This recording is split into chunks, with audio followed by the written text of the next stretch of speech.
မြန်မာပြည်ကို CI နဲ့ပြန်မဲ့ကောင်လေးခြံထဲမှာခေါ်ပြီးတော့နွားခြံထဲမှာထားပြီးတော့ဟိုထမင်းကျွေးနေတဲ့အပေးစားတဲ့အကျွေး40ပေးပြီးတော့10ရက်ဆို400ရပါအောင်ပြန်ကန်နေလေးမနေ့ပြန် CI မနေ့ပြန်မြန်မာတန်ရုံးဝင်မယ်ဒီဘက်ကကြာရင် immigration သွားမယ်ပြီးရင်လက်မှတ်ဝယ်ပြီးတော့ပြန်မယ်မြန်မာပြည်CI လျှောက်ရှင်သူများ018 958ကို118အဲ့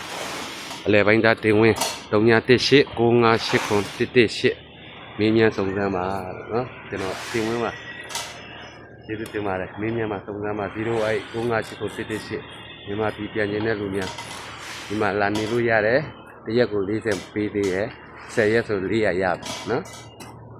အကျိုးဆောင်ပေးပါတယ်မေးပါမြန်မှာစုံစမ်းပါ018 958ကို118ကျွန်တော်အလဲပိုင်းသားCI ပြန်ကျင်သူများမြန်မာပြည်ကလာကျင်တဲ့လူများရှိရင်လည်းမေးပါနော်စုံစမ်းပါဒါနွားချံကျွန်တော်တို့နွားချံ